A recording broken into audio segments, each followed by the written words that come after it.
इससे पहले एक बीजपत्री और द्विबीजपत्री के बारे में बताए थे कि एक बीजपत्री बीज का क्या खासियत है और द्विबीजपत्री बीज का क्या खासियत है। आगे जो अब हमारे पास है वो हमारे पास है अब इसके बारे में, बीज के बारे में, कि हम जब पादप के बारे में बात करते हैं तो इस पादप के अंदर जो बीज की संरचनाएं होती है वो बीज की संरचनाएं कैसी होती है। हालांकि जब बीज के बारे में बात की है तो हमें एक दो पॉइंट बीज के बारे में मालूम है। सबसे पहला ये कि जब बीजांड जो होता है वो बीजांड से ही किसका निर्माण होता है, बीज का निर्माण होता है। और जब अंडाशय था तो उस अंडाशय से किसका निर्माण हो रहा था, फल का निर्माण होता था। ये बात हम दो चीज जानने का काम करते हैं कि बीजांड से जो होता है वो बीज बनता और अंडाशय जो था वो अंडाशय से जो था वो क्या बनता था, फल का विकास होता है। आगे जब हम इसके अंदर बात करते हैं तो हमारे पास है कि अगर आवृत्ति बीजों के बारे में बात करते हैं, फिर से सुन लो कि आवृत्ति बीजियों का क्या मतलब हुआ कि बीज के ऊपर में कौन सी है, कवरिंग है। तो ये आवृत्ति बीज में लैंगिक जनन का, यानी जब इस बीज के कवर वाले पादप के बारे में बात करते हैं, यानी ऐसा पेड़ पौधा जिसके बीज के ऊपर में क्या हो, कवर हो। जैसे चना मटर मूंग सब के ऊपर में हम देखते हैं कि कवर होता है। तो इसके अंदर जनन जो होता है वो जनन कैसा होता है, लैंगिक जनन होता है। और उस लैंगिक जनन का मतलब नर और मादा दोनों अलग अलग है। और उस लैंगिक जनन का अंतिम परिणाम जो होता है वो उसके अंदर क्या होता है, बीज होता है। चाहे पादप हो चाहे जंतु हो, लैंगिक जनन के बाद उत्पन्न होने वाला जो चीज होता है उसके अंदर क्या कहलाता है, वो बीज ही होता है। और कहते हैं कि इसका प्राय एक निषेचित बीजांड के रूप में वर्णित किया जाता है। यानी जब हम बीज के बारे में बात करते हैं तो हमें इस बीजांड के बारे में बताना होता है, क्योंकि हम ये बात बखूबी जानते हैं कि बीजांड से ही किसका निर्माण होता है, बीज का। लेकिन निषेचित का मतलब क्या है कि इसका मतलब इसके अंदर लैंगिक जनन हुआ होगा और उस लैंगिक जनन के उपरांत नर और मादा का युग्मक मिला होगा और उसके बाद उसका क्या निर्माण हुआ होगा, बीज। आगे बीज फलों के अंदर पैदा होता है। बीज किसके अंदर, यानी अगर हम किसी भी लीची का फल देखें, आम का फल देखें, तो उस लीची और आम के फल के अंदर हम देखते हैं कि बीज होता है और बीज के ऊपर में क्या होता है, फल होता है। क्या होता है, तो बोला गया कि बीज जो होता है वो फल के अंदर होता है। और एक बीज में विशेष रूप से बीज का एक आवरण भी होता है और बीज पत्र तथा एक घूर्णीय अक्ष, यानी जिसको हम अपने भाषा में अखवा के नाम से जानते हैं, वो उसके अंदर मौजूद रहता, समाहित होता है। कि जब भ्रूण का बीज पत्र के बारे में बात करते हैं, बीज पत्र जो कि 2.15 ओ के अंदर फिगर देखने को हमें मिलेगा। कि कल भी हम इसके बारे में बात किए थे कि बीज पत्र जैसे मान लो कि ये जो है ये सेम के जैसा स्ट्रक्चर है ना किडनी का, तो इसके अंदर क्या गो बीज पत्र है, 2 गो बीज पत्र है। और अगर बात करें तो ये भी एक प्रकार का क्या यहाँ पे हमें देखने को मिला, बीज पत्र ही देखने को मिला। और यहाँ पे बताया जाता है कि इस बीज पत्र के अंदर इधर जो है ऊपर की ओर वो क्या है, बीजांड द्वारी है। तो इस पॉइंट ऑफ व्यू से अलग अलग यहाँ पे और भी बीज पत्र को देखने का हमें यहाँ पे देखने को मिला है। जैसे मान लो इस स्ट्रक्चर के अंदर का बात करें तो सबसे ऊपर बीज का एक बीज आवरण है, अंदर में भ्रूणपोष है और उसके अंदर में कौन सी है, ये बीज पत्र है। कौन सी है, और नीचे वाला जो है वो बीज पत्र का आधार है, जिसको बीज पत्राधार के नाम से, या वो मूल अक्ष है, जिस मूल अक्ष से विकसित होने के बाद हमें बीज पत्र देखने को मिलता है। या परंकुरण वाला भाग होता है। कौन सा वाला भाग, कौन वाला, घूर्णीय अक्ष को हम प्रंकुर के नाम से भी जानते हैं। किसके नाम से, फिगर में कल वाला जो फिगर था उस फिगर में देख, जहाँ पे प्रंकुर लिखा हुआ है ना, याद रखना वो भ्रूण वाला अक्ष होता है। वो कौन सा अक्ष होता है, कौन वाला अक्ष होता है, कल था ना एगो भ्रूण अक्ष दिया हुआ, वहीं पे देखना, उसी को हम प्रंकुर के नाम से भी जानते हैं। उसी प्रकार से यहाँ पर भी अगर हम देखेंगे तो देखो एक बीज पत्री का यहाँ पर बीज है, एक बीज पत्री के ऊपर में भी सबसे ऊपर वाला भाग जो है वो क्या कहलाया, बीजा आवरण। अंदर में जो है वो एक कोटिलीडोन बीज पत्र कहलाया है। फिर प्रोहर शीर्षक विभाज्य भाग है, यानी ये अलग अलग बीज के अंदर की संरचना को हमें दिखाने का काम किया गया है। हम पादप के अलग अलग बीज को जब ऑब्जर्व करते हैं, अलग पादप के अलग अलग बीज को जब देखते हैं, तो उसके अंदर बीज के अंदर किस प्रकार का संरचना होगा, तो यहाँ पे अलग अलग बीज को लिया गया है। और सभी का संरचना ये नहीं कि सर जी सभी का संरचना क्या एक ही जैसा होगा, सबका संरचना एक जैसा नहीं होगा। हाँ, मूल रूप से लेकिन इतना तो है कि हम किसी भी बीज को अगर ऑब्जर्व करने का काम करेंगे तो उसके अंदर या तो बीज पत्र हमको दिखाई देगा, घूर्णि अक्ष दिखाई देगा, मूलांकुर वाला भाग दिखाई देगा। ये कम से कम ऐसा भाग होता है जो हमें हर एक बीज के अंदर हमें देखने को मिलेगा ही। लेकिन किसी किसी के अंदर हो सकता है कि कुछ बीज के अंदर, सब बीज तो एक जैसा होगा नहीं। ये नहीं कि सर जी सब के अंदर, किसी के अंदर ये है तो किसी के अंदर ये नहीं भी हो सकता है। तो ये अलग अलग बीज के अंदर हमें देखने को मिल सकता है। जैसे अगर इसके अंदर का बात करते तो इसके अंदर अलग एक संरचना दिया गया है। तो अब ये बीज किसी और का है, ये बीज किसी और का है, ये बीज किसी और का है, ये बीज पत्र किसी और बीज का है। इसलिए कि सभी के अंदर क्या है, भिन्नता। क्योंकि कल एक लाइन और भी पढ़े थे कि हम व्यापक तौर पे अगर बीज का अध्ययन करेंगे तो हमें अलग अलग बीज के अंदर भिन्नता देखने को मिलेगी। तो वही के कारण ऐसा कुछ हमें देखने को यहाँ भी मिलता है। जब अब यहाँ पे आगे के बारे में बात कर रहे हैं, आगे हमारे पास क्या लिखा हुआ है कि बीज के अंदर का जब बात करते हैं तो एक सरल संरचनाएं उस बीज के अंतर्गत आता है।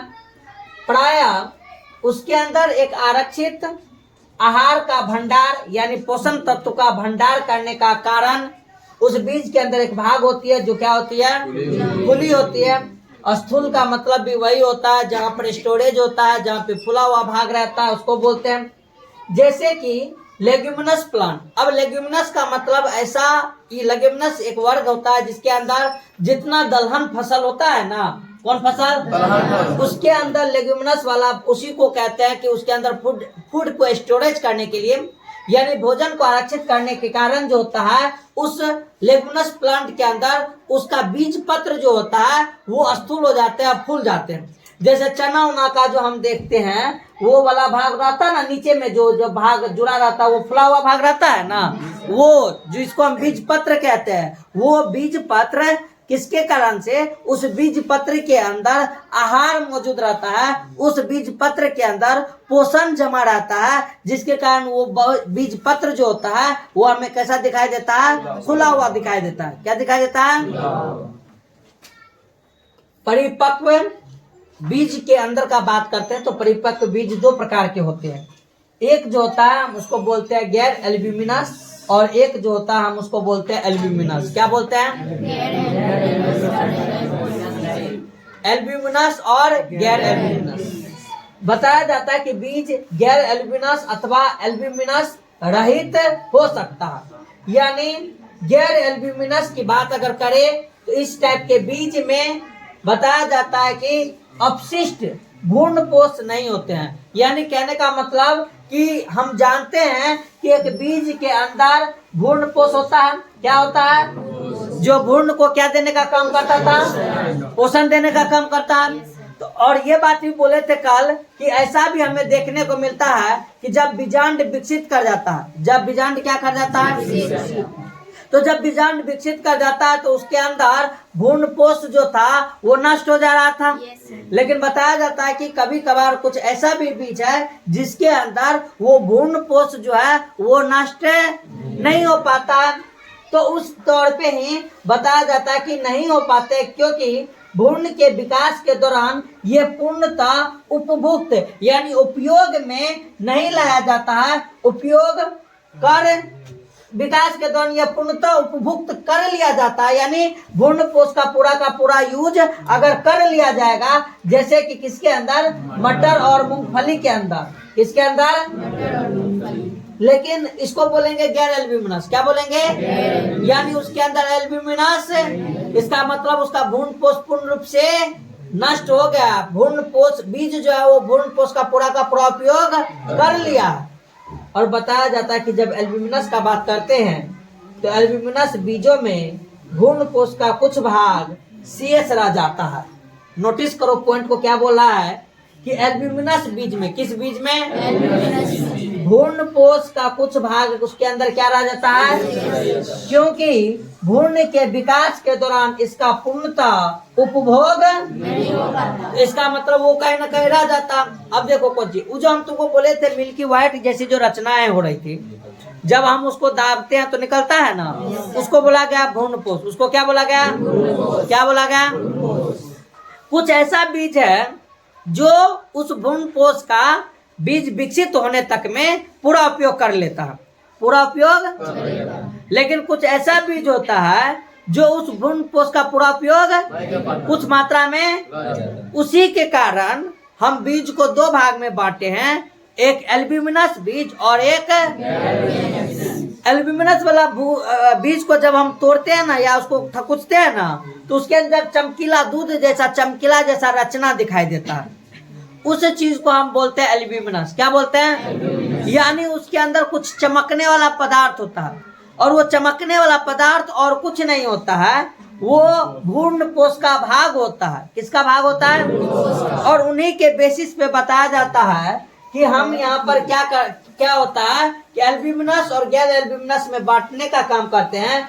जैसे जिसके अंदर उपभोग नहीं कर पाता है उसमें गेहूं, क्यों जी, गेहूं के बीज को तुम तोड़ के देखना, गेहूं के बीज को उसमें देखना व्हाइट जैसा कण तुमको दिखाई देगा। कौन वाला कण, वो कण जो होता है वो उसका भ्रूण पोष है, वो उसका क्या है, यानी बीज बनते वक्त, गेहूं का बीज बनते वक्त वो गेहूं जो है वो अपने अंदर के भ्रूण पोष को पूर्ण रूप से उपयोग है, और वही भ्रूण पोष जब रह गया, अब चमकीला जैसा एक पदार्थ बन गया, और वही चमकीला वाला पदार्थ को हम किसके नाम से जानते हैं, एल्ब्यूमिनस के नाम से जानते हैं। किसके नाम से, किसके नाम से, तो बोल रहा है कि वो गेहूं के अंदर, मक्का के अंदर, बाजरा के अंदर, अरंड के बीज के अंदर हमें वो एल्ब्यूमिनस वाला भाग देखने को मिलता है। और कभी कभार कुछ बीजों में, जैसे कि किसके अंदर, तो काली मिर्च, कौन सी मिर्च, काली मिर्च, और चुकंदर में,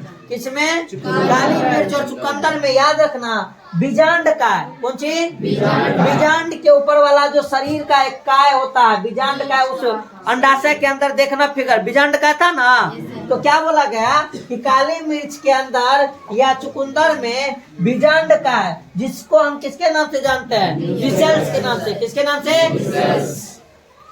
भी क्या रह जाता वहां पर, शेष। इस दोनों में तो बोला कि भ्रूण पोष का शेष रहना या उपयोग में आना, लेकिन काली मिर्च में क्या बोल रहा जा रहा है कि उसका बीजांड काय भी क्या रह जाता है, शेष रह जाता है। और इस अपशिष्ट उपस्थित बीजांड काय को ही हम क्या बोलते हैं, परिभ्रूण पोष, यानी उस भ्रूण पोष के ऊपर वाला ये जो संरचनाएं होती है, बीजांड काय होती है, वो अगर उस भ्रूण पोष के साथ सम्मिलित रहता है तो हम उसको क्या बोलते हैं, परिभ्रूण पोष। क्या बोलते हैं, और ये परिभ्रूण पोष वाली रचना किसके अंदर हमें देखने को मिलता है, काली मिर्ची के अंदर। किसके अंदर, और चुकंदर के अंदर, काली मिर्च और चुकंदर के अंदर हमें ये सब देखने को मिलता है। बोलो बात समझ में आया। तो यानी अगर उसके अंदर भ्रूण पोष है, अगर अथवा भ्रूण पोष का पूरा उपयोग कर लिया है, तो इसके बेसिस पे हम क्या पढ़े अभी, एल्ब्यूमिनस टाइप का बीज और गैर एल्ब्यूमिनस टाइप का बीज। उदाहरण याद रखना है, उदाहरण, परिभाषा बस एक लाइन का है कि बीज के अंदर अगर अभी भी क्या भ्रूण पोष मौजूद है, यानी बीज के विकसित होने में अगर भ्रूण पोष का पूरा उपयोग नहीं किया गया है तो हम उसको एल्ब्यूमिनस बोलेंगे, और अगर बीज को विकसित होने के लिए पूर्ण रूप से भ्रूण पोष का उपयोग कर लिया गया है तो उसको क्या बोलेंगे, नॉन एल्ब्यूमिनस। इसमें कोई दिक्कत नहीं, बोले ना, दोनों का उदाहरण याद रख लेना है। बाकी बीजांड काय के साथ जब भ्रूण पोष मौजूद है तो काली मिर्च को और चुकंदर को हम परिभ्रूण पोष के नाम से जानते हैं। किसके नाम से जानते हैं, कोई दिक्कत, यानी अभी तक में हम क्या वो चीज पढ़े हैं, तीन गो चीज। क्या वो चीज, एल्ब्यूमिनस बीज क्या होगा, गैर एल्ब्यूमिनस वाला बीज क्या होगा, और परिभ्रूण पोष क्या होगा। इसमें कोई दिक्कत नहीं, आराम से इसको लिख लेना है कॉपी पे। आगे बताया गया क्या है, देखो कि बीजांड कौन सी? बात करें तो दूसरा नाम में, तो जहां भी अंडा से आएगा तो हम उसको बीजांड बोलेंगे, और जहां पे बीजांड आएगा हम उसको एनसीईआरटी का यही खासियत है कि तुमको वर्ड पे पकड़ बनना होगा तो एनसीईआरटी को समझ में आएगा। सिर्फ बुक पढ़ेगा, जहते पढ़ेगा, सुतल रहेगा तो फिर बीजांड का अध्यावरण, बीजांड का कौन सी? बीजांड का अध्यावरण का मतलब क्या? बीजांड के ऊपर वाला कवरिंग था ना। हम बीजांड के ऊपर में 2 अध्यावरण पढ़े थे ना, पढ़े थे कि नहीं पढ़े थे? तो अध्यावरण बीज के ऊपर एक सख्त यानी कठोर संरचनात्मक आवरण बन जाता है, यानी एक संरचना करने वाला एक आवरण बन जाता है, जो कि चित्र 2.15 फिगर है उसमें देखो बोला गया होगा इसके ऊपर। ये ऊपर वाला भित्ति है ना, इस भित्ति के बारे में वो बताने का काम कर रहा है। और क्या बोला गया है कि इस बीजांड के ऊपर में एक संरचनात्मक आवरण होता है, जिसको हम किसके नाम से जानते हैं? बीज के आवरण के रूप में। और क्या बोला गया कि बीज के आवरण में, बीज के वो कवरिंग में बीजांड द्वारी एक छोटा सा क्या होता था? अंडाशय को जब पढ़े थे तो ये रचना पढ़े थे, अंडाशय को जब पढ़े थे तो ये रचना पढ़े थे ना, कि वहां पर एक छोटा सा छिद्र होता है जिसको क्या बोला गया था? के रूप में क्या रह जाता है? उसी बीजांड द्वारी के द्वारा बीज जब अंकुरित होते हैं, अंकुरन के समय में वो क्या लेने का काम करता है? और बीज है एक जीवित चीज है ना रे, और अगर वो जीवित चीज है तो उसको क्या क्या चीज का जरूरत होगा? मुख्य रूप से चाहिए कि नहीं चाहिए? पोषण उसके अंदर है, पोषण उसके जब वो बीज बन रहा है तो भ्रूण पोष है ना, लेकिन भ्रूण पोष को किस किस का जरूरत चाहिए? किसका? ऊर्जा बनाने के लिए ऑक्सीजन और जल की जरूरत है। शरीर को मेंटेन रखने के लिए जल की जरूरत है। प्रवेश करने को क्या बनाता है? यानी ये दोनों चीज उस बीज के अंदर किसके द्वारा जा रहा है? किसके द्वारा? बोलो है कि नहीं है उसके अंदर? तो सुगम बनाता है।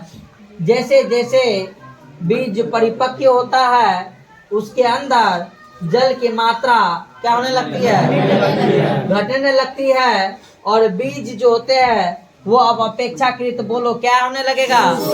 पहले बोलो वो सॉफ्ट था, थोड़ा संकुचनशील था, लेकिन अब धीरे धीरे बोलो कठोर हो रहा है कि नहीं हो रहा है?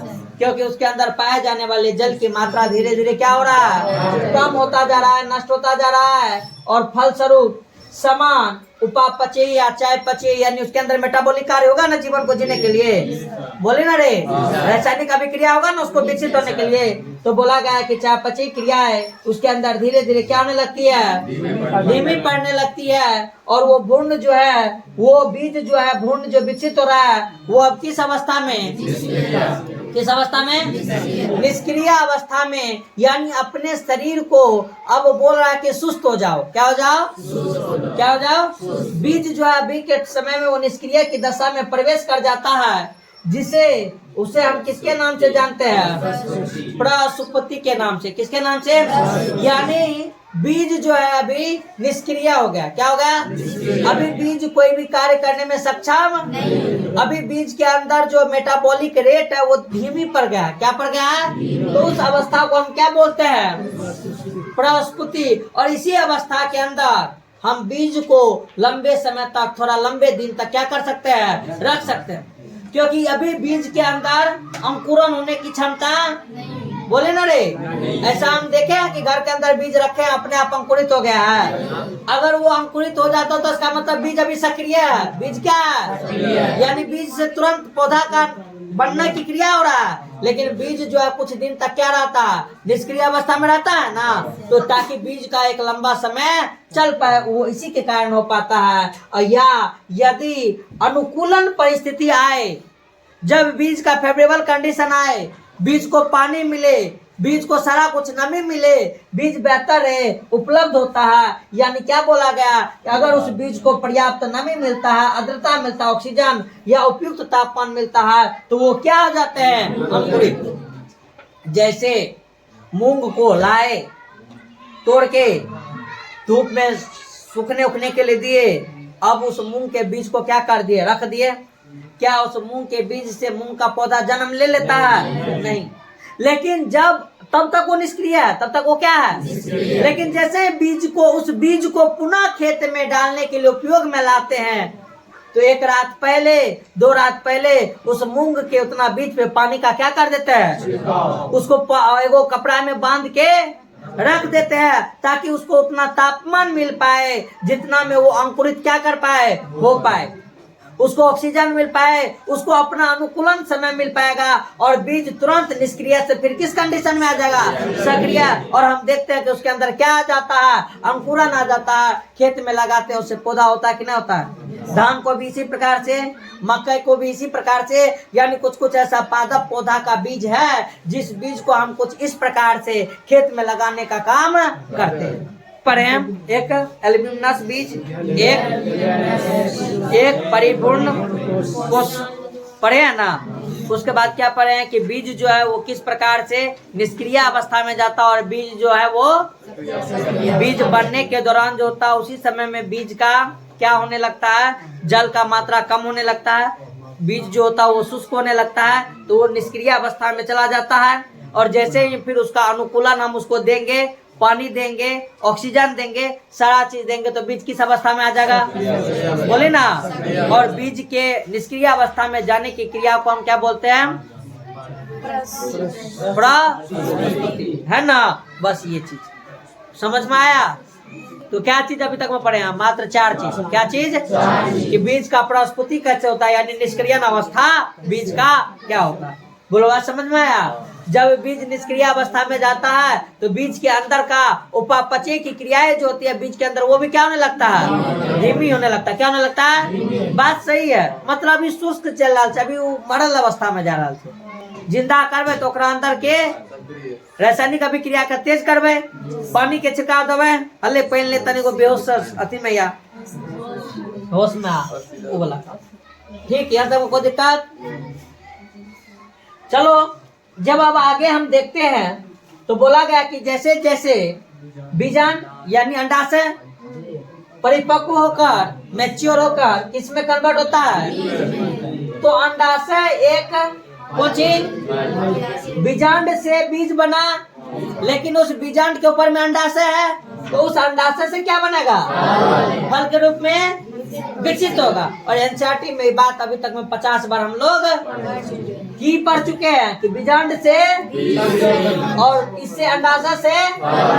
और फिर भी अगर छिछरा छिछरी सब कोई चीज नहीं मालूम रहेगा तो बोलो चटियाने में हमको कोनो शर्म लगेगा? नहीं लगेगा। तो बताया जाता है कि वो विकसित हो जाता है, अर्थात बीजांड का बीज के रूप में, फिर वही वाला बात, और अंडाशय का फल के रूप में रूपांतरण। कि नहीं कि पहले बीजांड से बीज बन जाएगा फिर बोलेगा अब फल बन, ऐसा बीजांड से बीज बनने की क्रिया और अंडाशय से फल बनने की क्रिया दोनों साथ साथ उसके अंदर चलते रहता है।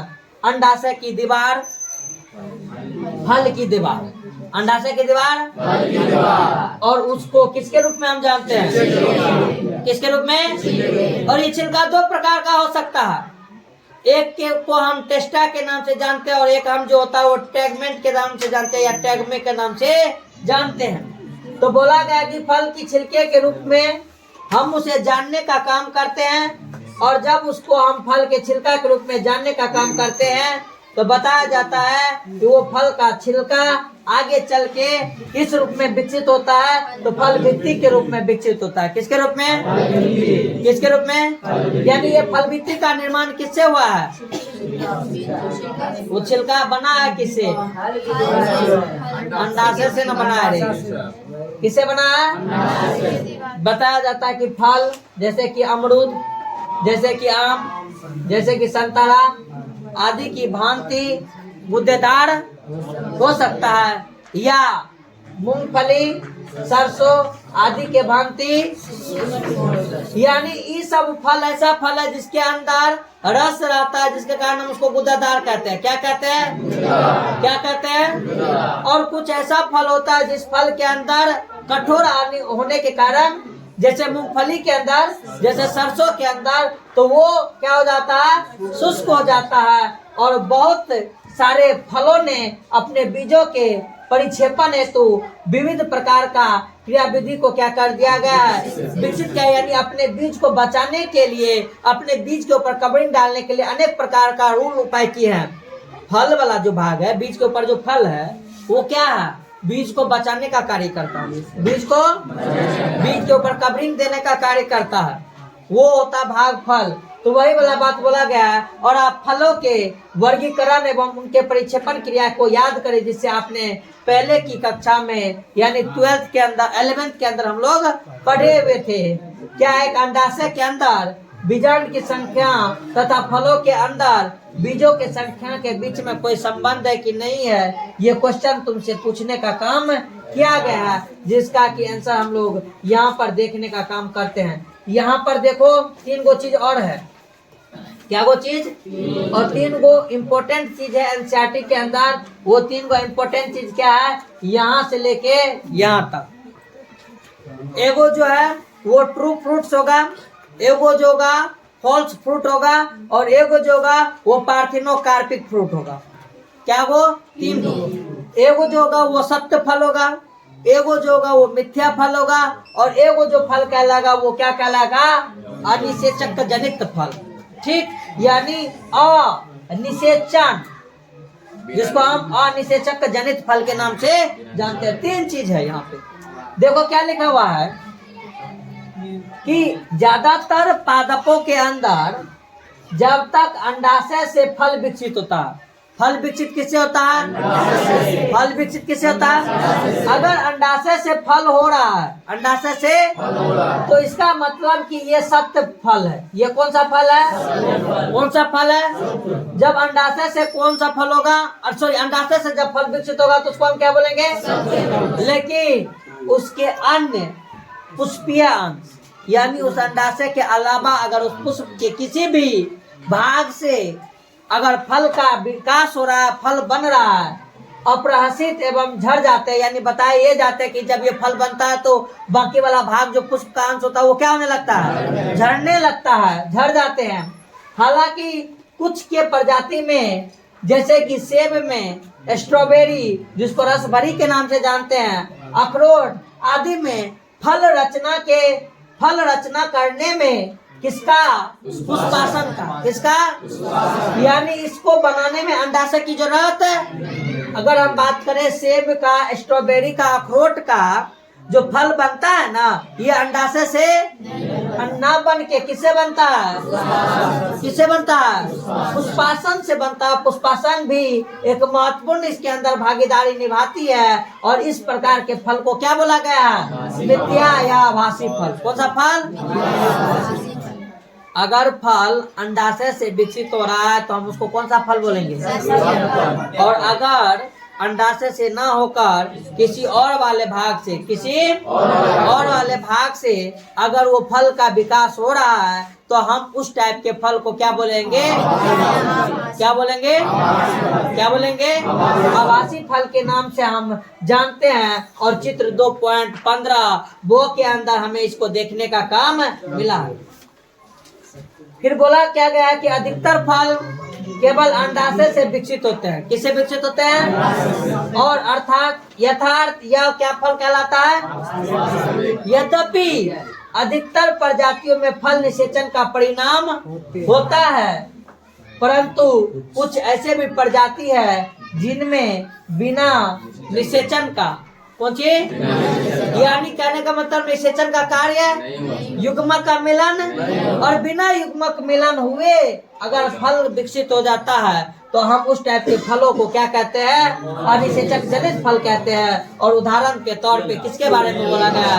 केला के बारे में, क्योंकि केला का युग्मक का मिलन नहीं होता है। बिना युग्मक मिलन हुए केला के अंदर केला फल बनने में सक्षम हो जाते हैं, और इस टाइप को क्या बोलते हैं? अनिषेचक जनित फल। अनिषेचक फलन को वृद्धि करने के लिए हम किसका उपयोग करते हैं? हार्मोन्स का। किसका? यानी इसके अंदर जो युग्मक होता है ना, युग्मक के अंदर एक फॉल्स मिथ्या रूप से एक गुण आ जाती है, जिसको ऐसा लगता है कि निषेचन हुआ है, लेकिन वास्तव में निषेचन नहीं होता है।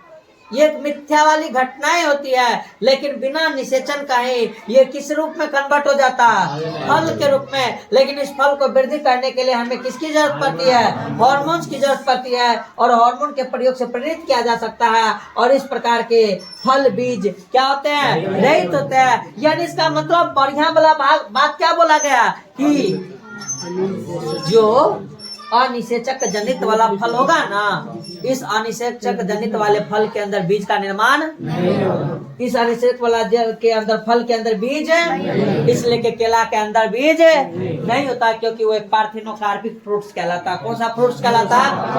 कौन सा फ्रूट्स कहलाता? यानी हम यहाँ पे फिर से देखो, हम 3 चीज का बात जिक्र किए हैं। पहला चीज कि अंडाशय से अगर फल बनेगा तो वो सत्य होगा, और अंडाशय के अलावा पुष्प के किसी भी वाले भाग से क्या बनेगा? फल का निर्माण होगा, तो वो क्या कहलाएगा? असत्य कहलाएगा, आभासी कहलाएगा।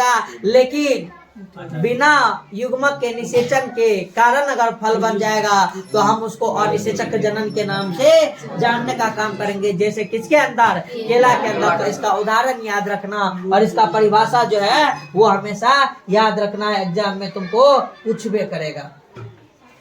आगे लिखा हुआ है कि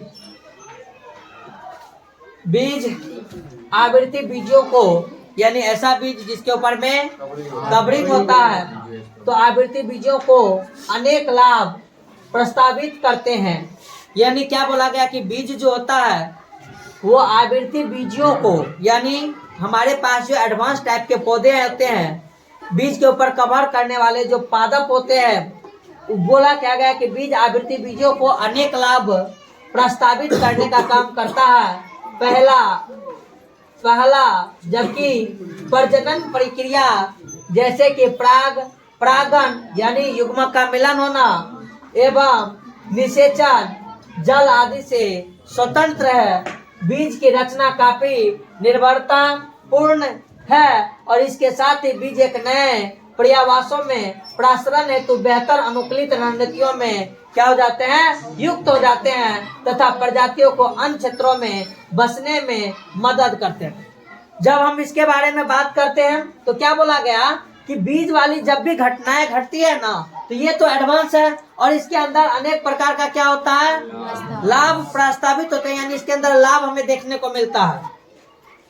पहला तो ये बोला गया कि बीज बनने के लिए ये चीज है। दूसरी बात है कि परागण की क्रिया और निषेचन की क्रिया के लिए जल उल की इसके अंदर ज्यादा आवश्यकता नहीं होती है, और बीज का रचना काफी निर्भरता पूर्ण होते हैं, यानी बीज जो है वो बेहतर ढंग से बनते हैं। बीज के ऊपर ये बहुत सारा चीज निर्भर करता है, और इसके अंदर जो बीज बनते हैं वो नए पर्यावास यानी कि अलग अलग पर्यावरण वाले क्षेत्र में यहाँ का बीज कहीं और जाके प्रसारण होकर वो उसके अनुकूल यानी परागण की क्रिया के द्वारा उसके अंदर एडेप्टेशन के द्वारा, और हम तुमको बताए थे कि जब परागण की विधि के द्वारा बीज का निर्माण होता है तो वो बीज के अंदर एडेप्टेशन करने का काम यानी अनुकूलता का काम, उसके अंदर भिन्नता का काम, 2 चीज उसके अंदर बेहतर ढंग से हो पाता है। इसलिए के बोला गया कि वो अनुकूलित रणनीतियों में युक्त होते हैं, और ये प्रजाति को अन्य क्षेत्रों में बसने में भी मदद करते हैं। ये बीज किसी और जगह पे भी बसते हैं, जैसे कि इनमें पर्याप्त क्या रहता है? आरक्षित भंडार रहता है, यानी बीज पत्र के अंदर भोजन आता था ना। अल्प वयस्क होते हैं, क्या होते हैं? अल्प वयस्क नवोविध तब तक पोषण देते हैं, यानी कहते हैं कि इसके अंदर अल्प वयस्क का मतलब बहुत कम समय तक ये जवान मतलब वयस्क बन जाता है, लेकिन जब तक ये पूर्ण रूपेण वयस्क नहीं बना, जब तक ये पूर्ण रूपेण जवान नहीं हुआ बीज, तब तक उसके अंदर जो भंडार पोषण है वो पोषण भंडार उस नए उत्पत्ति करने वाले बीज को पोषण देने का काम करेगा, और तब तक देगा जब तक कि उस बीज के अंदर स्वतः क्या करने के गुण, प्रकाश संश्लेषण करने के गुण ना आ जाए, और युवा भूमि को कठोर बीज आवरण संरक्षण प्रदान करता है, यानी बीज के ऊपर जो कठोर आवरण है वो बीज को क्या करने का काम करता है, संरक्षित करने का काम करता है, बीज को प्रोटेक्शन देने का काम करता है। और लैंगिक प्रजनन का उत्पाद होने के वजह से ही ये नवीन जेनेटिक नए वंशीय जाति का क्या करता है, समापक को पैदा करता है, जो किसके रूप में, विविधता के रूप में, यानी बीज के विशेषता को बताया। किसको बताया? जब परागकण के द्वारा हमारे पास बीज आता है तो उस बीज का हमारे इस लैंगिक जनन के द्वारा जो बीज का उत्पत्ति होता है और पादप के अंदर जो लैंगिक जनन के बाद जो बीज का निर्माण हो रहा है उसकी विशेषता भी है। उसकी क्या है कि इसके अंदर बीज जो बनता है, बीज के ऊपर कठोर आवरण होता है, बीज के अंदर जो द्विबीजपत्री बनता है उसे भोजन का भंडारण करने में सक्षम होता है। ये सब इसकी क्या है, विशेषताएं होती है। इस बीज के बनने के बाद जो बीज के अंदर अनुकूलन करने का क्षमता, बीज के अंदर अलग अलग वातावरण के अंदर भिन्नता को करने की क्षमता, ये सारी की सारी गुण जो होती है वो क्या होती है, इसके अंदर हमें देखने को मिलता है। तो ये लैंगिक जनन के बाद जो बीज का निर्माण होता है तो उस बीज का क्या है, फायदा है। बीज का क्या है, उसके बाद क्या लिखा हुआ है आगे कि बीज हमारी कृषि का क्या है। और आप जानते हैं कि हम खेती करते हैं तो बीज पे डिपेंडेंट रहते हैं। बीज के भंडारण हेतु परिपक्व बीज का निर्जलीकरण और प्रस्फुति बहुत ही महत्वपूर्ण है। यानी बोल रहा है कि बीज को अगर लंबे समय तक रखेंगे तो बीज को निष्क्रिय रखना पड़ेगा, ये बात हम जान रहे थे। और बीज को एक और काम करना पड़ता है, निर्जलीकरण, बीज को सुखा के रखना पड़ता है, क्योंकि बीज के ऊपर अगर पानी का अंश आया तो वो बीज अंकुरित हो जाएगा, खराब हो जाएगा। इसलिए कि क्या बोला जाता है कि परिपक्व में बीज को बनाने के लिए हमें बीज के अंदर से जल का निर्जलीकरण करना पड़ता है। और दूसरा बोला गया कि उसको निष्क्रिय अवस्था में रखना अत्यधिक महत्वपूर्ण होता है।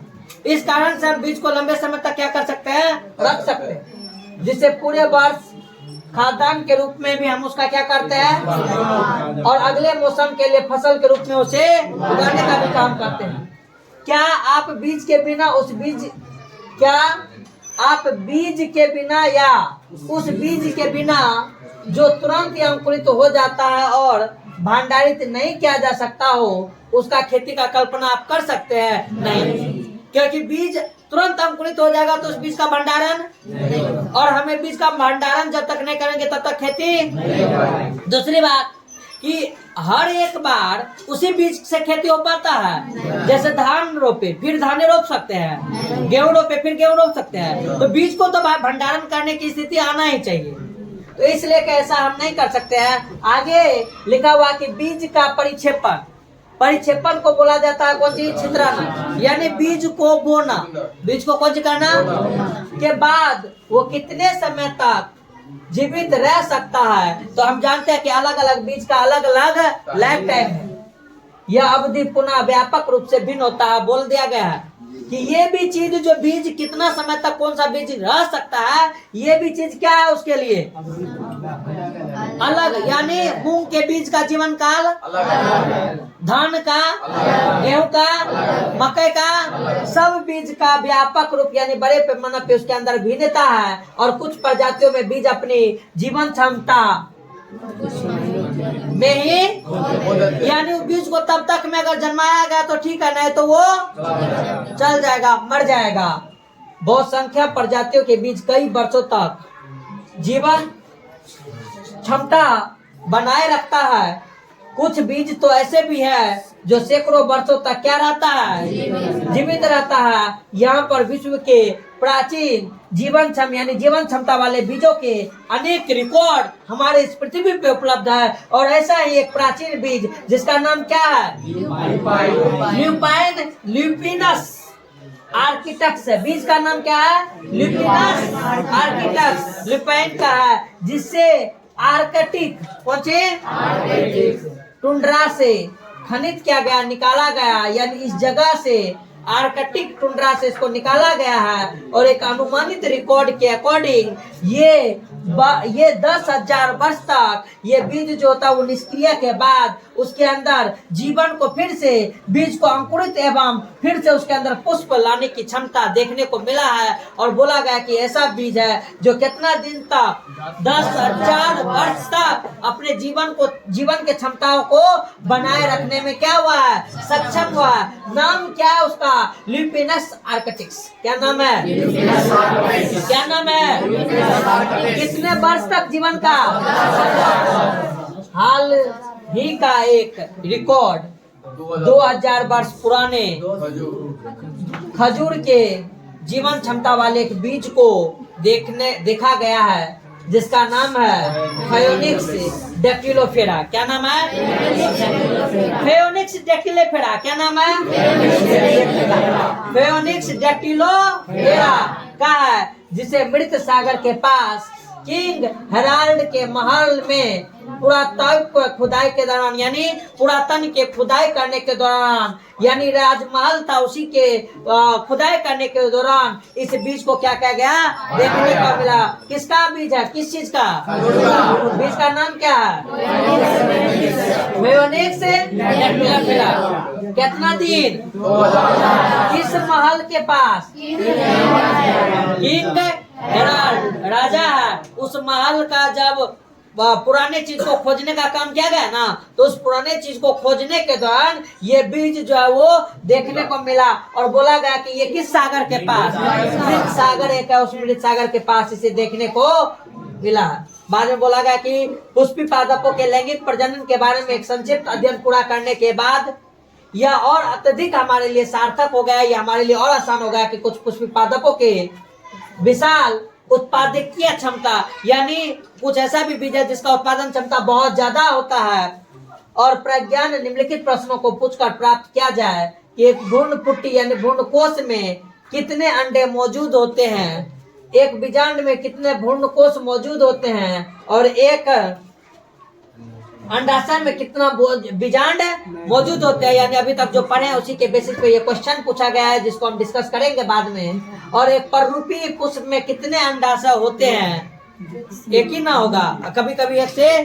तो ये सारा क्वेश्चन है जो अभी तक पढ़े हैं ना, उसी के बेसिस पे इसका आंसर देना है। और बोला गया कि एक पादप पर कितने पुष्प मौजूद होते हैं, ये भी पूछा गया है। और ऐसे ही बहुत सारे प्रश्न, क्या आप कुछ ऐसे पादप के बारे में सोच सकते हैं जिनके फलों में बहुत भारी संख्या में क्या रहता है, तो अमरूद होता है ना, अमरूद सबके अंदर होता है। इस प्रकार के श्रेणी में, जैसे संतरा सबके अंदर भी होता है, इस प्रकार के श्रेणी में आर्किड एक फल है। और आर्किड फल के अंदर भी बताया जाता है कि बहुत सारे बीज जो है वो हमें देखने को मिलते हैं। और प्रत्येक फल में, आर्किड में बताया क्या गया है 1000, यानी एक आर्किड के फल को तोड़ के उसका बीज को निकाला जाए तो कितना आर्किड का फल उसमें आ सकता है, बीज आ सकता है। इसी प्रकार के मामले कुछ परजीवी प्रजातियों के फल, जैसे कि ओरोबैंकी और स्ट्राइगा, कौन चीज, ये परजीवी प्रजाति है।